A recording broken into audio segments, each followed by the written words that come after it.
भाभी खोलो तिजोरी का ताला, आज जन्मा भतीजा हमारा।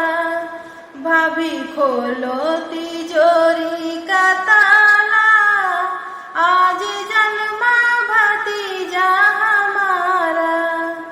भैया घर में नहीं, चाबी मिलती नहीं।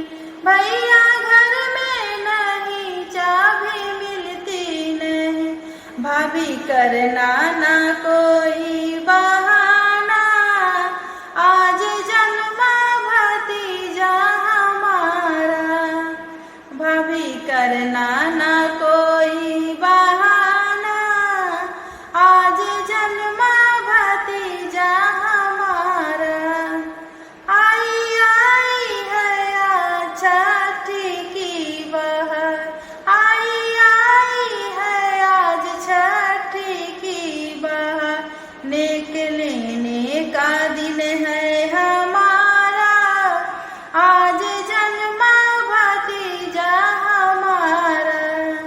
निकलने का दिन है हमारा, आज जन्मा भतीजा हमारा।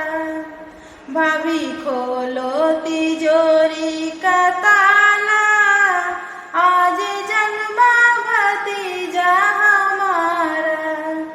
भाभी खोलो तिजोरी का ताला, आज जन्मा भतीजा हमारा। आई है आज काजल की बहार, आई है आज काजल की बहार। आज खुशियों का दिन है हमारा, आज जन्मा भतीजा हमारा।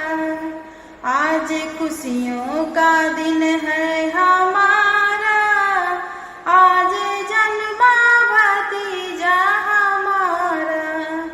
भाभी खोलो तिजोरी का ताला, आज जन्मा भतीजा हमारा। आई है आज पालने की बहार, आई है आज पालने की बहार।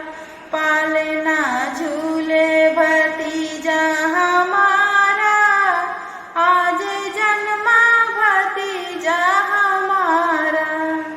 पालना झूले भतीजा हमारा, आज जन्मा भतीजा हमारा।